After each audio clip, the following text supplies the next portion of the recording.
नमस्कार दोस्तों, मैं हूं वंदना भारती और आप देख रहे हैं कमोडिटी इनसाइट्स। आज बात होगी ग्वार सीड ग्वार गम की। काफी दिनों से ये क्वेरी आ रही थी कि ग्वार सीड ग्वार गम पे एक छोटा सा अपडेटेड वीडियो बनाया जाए। और लगातार हम लोगों ने प्राइसेस में एक उछाल आता हुआ देखा था, फिर हम लोगों ने एक गिरावट भी आती हुई देखी। तो जानेंगे, कुछ बेसिक फैक्टर्स जानेंगे और फिर जानेंगे कि ऐसे कौन से रीजन है जो प्राइसेस को यहाँ पे लोअर साइड में रखे हुए हैं और कब यहाँ पे भाव बढ़ेगा। ये वीडियो किसान हो या ट्रेडर्स हो या डेरिवेटिव मार्केट में ट्रेड करते हो, सभी के लिए यहाँ पे थोड़ा इन्फॉर्मेशन दे देगा ताकि उन्हें सहूलियत हो अपने ट्रेड डिसीजंस लेने में। तो वीडियो में अंत तक आप बने रहिएगा। यहाँ पे थोड़ा सा मैं शेयर करना चाहूंगी। मैंने एक यहाँ पे छोटा सा एक प्रेजेंटेशन बनाया था ताकि आप लोग इसको ध्यान से समझ पाए, क्योंकि मैं अज्यूम कर रही हूँ कि कुछ लोग इसमें नए होंगे। तो क्रॉप का नेचर आपको पता है। ग्वार सीड के बारे में मैं क्या बताऊं, मतलब एक लेग्यूम क्रॉप है और ड्राई जगह पे भी काफी बढ़िया से होता है। यही वजह है कि ये राजस्थान, गुजरात, हरियाणा में, खासकर कि राजस्थान में इतने अच्छे से होता है। इसका जो सोइंग का समय है जुलाई से अगस्त होता है, हार्वेस्टिंग अक्टूबर से दिसंबर है।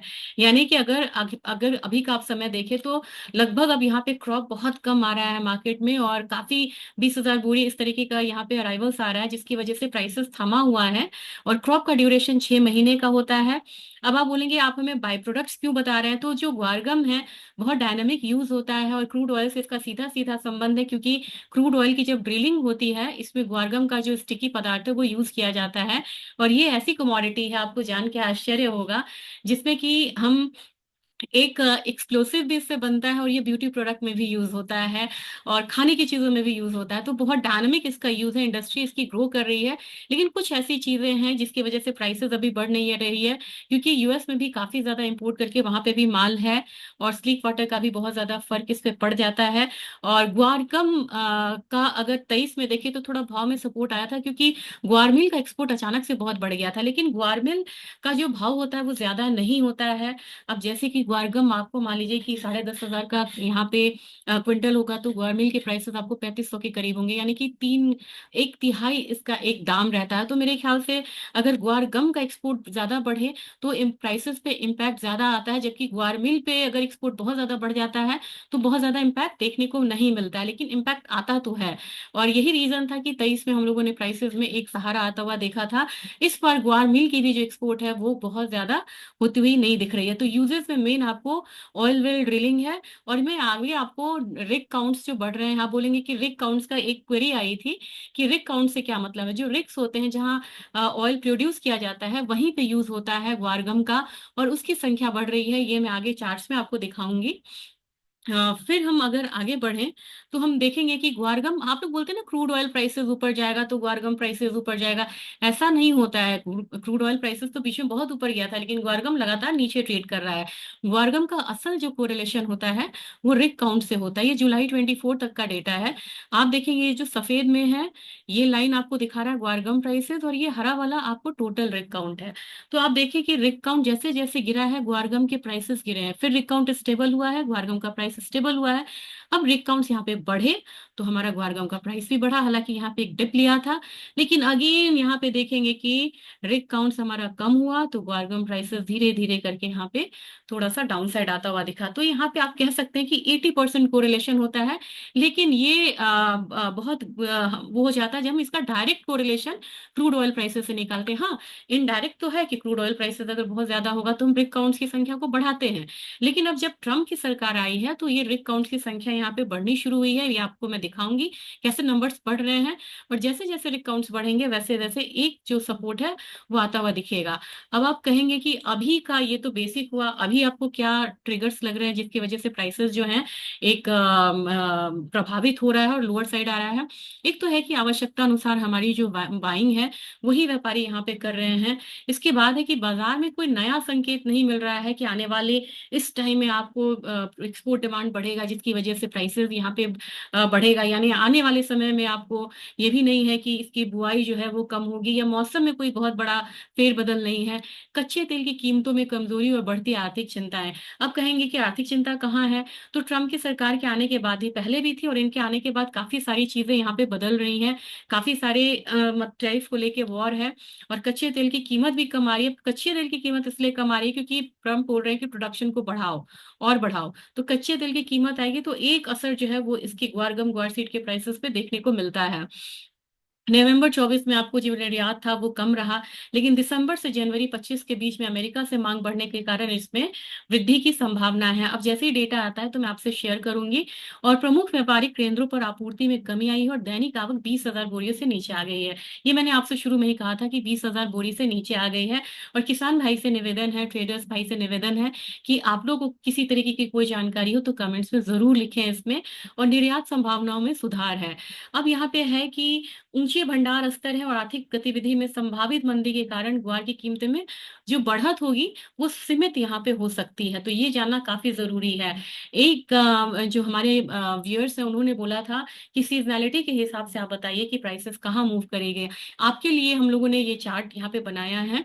ये ग्वारसीड का सीजनैलिटी इंडेक्स है ब्लू में और ग्वारगम का है रेड में। अब ग्वारसीड में आप देख रहे हैं कि जो भी लो बनेगा फरवरी में आप देख रहे हैं लगातार प्राइसेस नीचे आ रहा है। मैं स्पॉट का प्राइस नेक्स्ट स्लाइड में आपको दिखाऊंगी। प्राइसेस जैसे जैसे नीचे आ रहा है वहीं से लिवाली बनती है और अपना जब सोइंग शुरू होगा उससे पहले मतलब आपको एक बिजाई के लिए भी जरूरत पड़ती है। और वहां पे मुझे लग रहा है कि एक अपसाइड जो है देखने को मिलेगा, क्योंकि अपना आवक भी कम हो रहा है, थोड़ा सा एक्सपोर्ट डिमांड का ट्रिगर आ जाए तो एक अपसाइड बढ़ेगा। तो मार्च में मुझे लग रहा है कि मार्च अप्रैल एक अच्छा समय होगा जब ग्वारसीड में हम अपसाइड आता हुआ देखेंगे। लेकिन मैं आपको कोई बहुत बड़ा लेवल यहाँ पे नहीं देने वाली हूँ। मुझे नहीं लग रहा कि बहुत ज्यादा बढ़त होगी, लेकिन बढ़त यहाँ पे आनी चाहिए। फिर मार्च अप्रैल मई में आपको प्राइसेस जो है वो डाउन जाएगा। और अगला जो अपसाइड आएगा ये जून से आएगा तो सितंबर महीने तक रहेगा। फिर मैं आपसे कहूं कि मार्च अप्रैल में आपको तेजी रहेगी, फिर वहां से गिरावट आएगी तो मई जून आपको कमजोर मंदी वाला हो सकता है। फिर जुलाई अगस्त सितंबर 3 महीने आप यहाँ पे तेजी कर सकते हैं। तो इनके हिसाब से आप यहाँ पे ट्रेड करिए। और ग्वारगम की बात की जाए तो ग्वारगम में इंतजार लंबा रहेगा। अप्रैल तक तो प्राइसेस आपको थोड़ा सा ऊपर आएगा, मैं आपको लेवल्स बताऊंगी। लेकिन इसके बाद जून में एक गिरावट आएगी। अप्रैल मई से जून आपको एक गिरावट वाला समय रहेगा। लेकिन मेन तेजी जो रहेगी वो जुलाई से लेकर नवंबर तक रहेगी। जुलाई अगस्त सितंबर अक्टूबर नवंबर 5 महीने आपको ग्वारगम में फिर तेजी देखने को मिलेगा। और उस समय मैं अपडेट आपको जरूर दूंगी। अब बात आई फ्यूचर्स प्राइसेस हम आपको नहीं दिखा सकते हैं, सेबी के रूल्स हैं। तो ग्वारसीड और ग्वारगम का यहाँ पे मैं आपको दिखा रही हूँ 1 महीने का। ये हमारा स्पॉट का प्राइस है, जोधपुर का है। तो आप देख सकते हैं कि लगातार यहाँ पे 54-55 वाले रेंज से ये नीचे गिर के 52-75 आया है। ग्वारगम में भी आपको 10,700 के करीब से नीचे जब फॉल आया है तो 10,000 के करीब प्राइसेस जो है 10,120 के करीब नीचे की तरफ गया। तो ओवरऑल देखा जाए तो प्राइसेस जो है वो डाउन साइड ही यहाँ पे ट्रेड कर रहा है। और एक मैं आपको दिखाना चाह रही थी रिग काउंट्स। आपने बोला ना रिग काउंट्स से क्या है, तो रिग काउंट्स से यूज होता है ग्वारगम का वहां पे। और देखा जाए तो अगर मैं यहाँ की बात करूं, ये समय है आपको मार्च 2020 का, कोविड से पहले का। 600 682 रिग काउंट्स जो थे, रिग्स जो थे वो खुले हुए थे।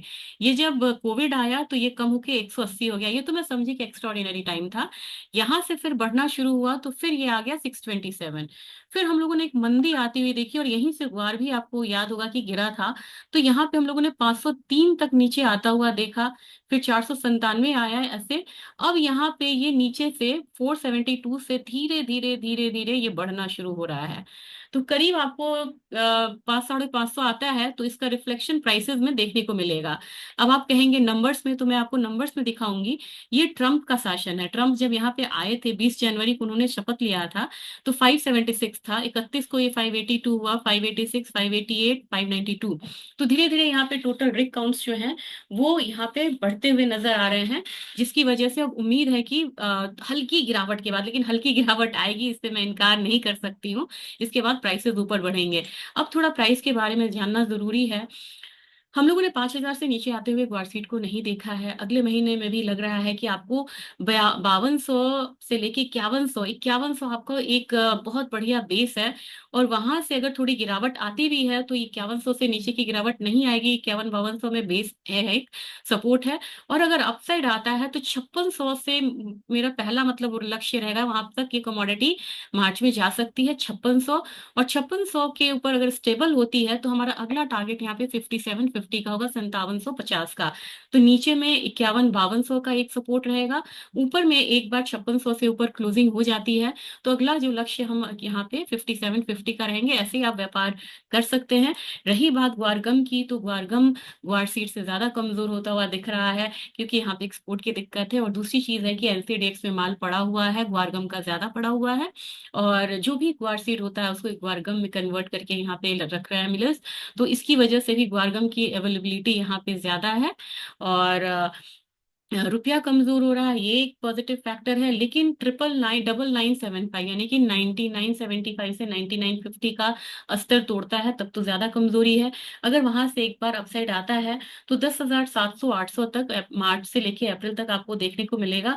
अगर उससे ऊपर स्टेबल रहता है तो 11,400 तक का स्तर हम देख सकते हैं। ज्यादा तेजी की उम्मीद ना करें, लेकिन मैं यहाँ पे आपको ये बात का एक उम्मीद जता सकती हूँ कि मार्च से अप्रैल तक आपको प्राइसेस बढ़ता हुआ नजर आएगा। तो बहुत ज्यादा मायूसी रखने की भी जरूरत नहीं है। लेकिन यहाँ पे जैसे ही आपको प्राइसेस अच्छा लगे तो अपने माल को जरूर बेचें, क्योंकि बहुत ज्यादा तेजी फिलहाल मुझे यहाँ पे नहीं दिख रही है। और अपने फीडबैक जरूर दीजिएगा और शेयर करिएगा कि नंबर्स क्या है, किस तरीके से एक्सपोर्ट फिगर्स अगर आपको मिले तो भी आप जरूर शेयर करिए। मैं भी बीच बीच में अपडेट देती रहूंगी। धन्यवाद।